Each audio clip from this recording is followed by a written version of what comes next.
شروع اللہ کے نام سے جو بڑا مہربان نہایت رحم والا ہے۔ بسم اللہ الرحمن الرحیم۔ قرآن کی یہ چھوٹی سی طاقتور سورت جو بندہ چلتے پھرتے پڑھے گا اس سے سب پوچھیں گے کہ تیری ترقی کا راز کیا ہے۔ محترم ناظرین، جو شخص طلوع آفتاب سے لے کر رات تک یہ چھوٹی سی سورت دل میں پڑھتا رہے گا تو اللہ تعالیٰ اس سے بہت خوش ہوں گے اور اسے وہ سب کچھ نوازیں گے جس کی وہ خواہش رکھتا ہے۔ یہ بہت آسان سا عمل ہے، معجزات دیکھنے والا عمل ہے، یہی خاص عمل ہے جو دولت کو فوری طور پر غیبی طریقے سے آپ کے پاس لانے والا عمل ہے۔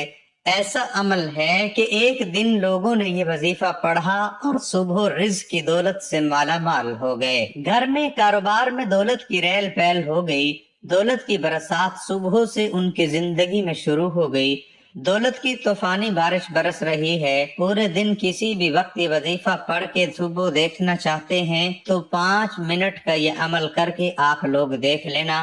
تقدیر کے اگر بند تالے نہ کھل جائیں تو پھر مجھے کہنا۔ تقدیر ایسے طریقے سے کھلے گی کہ آپ لوگ خود مجھے کہو گے کہ ہمارا یہ مسئلہ پیسوں کا تھا، رشتوں کا تھا، تکلیف کا تھا، گھریلو جھگڑوں کا تھا، یا اس کے علاوہ چاہے جو بھی مسئلہ تھا وہ حل ہو گیا ہے۔ انشاءاللہ آج کا یہ عمل بہت ہی طاقتور عمل ہے، بے شک خود آزما کے دیکھ لو۔ آپ خود یہ عمل ایک مرتبہ کر کے دیکھ لو، اپنی آنکھوں سے دیکھنا معجزات کو آتے ہوئے، اپنی آنکھوں سے دیکھنا ڈھیر و رزق دولت کو آتے ہوئے۔ جس کسی بہن بھائی کو یہ وظیفہ جس کسی کو بھی بتایا اس کی زندگی میں پیسہ تو بے حساب آیا ہی آیا، لیکن پھر اس پیسوں میں اتنی خیر و برکت و فضیلت اور وسعت پیدا ہوئی کہ وہ پیسہ واپس گیا ہی نہیں، وہ پیسہ ایسے آیا کہ پھر کبھی گیا نہیں۔ ایسے تو آپ لوگوں نے کوئی نہ کوئی عمل یا کوئی وظیفہ لازمی کیا ہوگا، آپ کو پیسے ملے ہوں گے، یہ نہیں کہہ رہا کہ نہیں ملے ہوں گے، آپ نے محنت اور کامل یقین سے کیا ہوگا تو آپ کو لازمی پیسے ملے ہوں گے، لیکن پھر کچھ وقت کے بعد جیسے ہفتے یا مہینے بعد یا 2 مہینے بعد ختم ہو گئے ہوں گے۔ تو یہ وظیفہ ہے کہ پیسہ اگر ایک مرتبہ آپ کے پاس آ جائے گا تو پھر جانے کا نام ہی نہیں لے گا۔ اس پیسے میں انشاءاللہ خوب برکت اور عافیت ہوگی، پیسوں کو آپ سے محبت ہو جائے گی، یہ سمجھ لیں پیسہ آپ پر عاشق و مہربان ہو جائے گا۔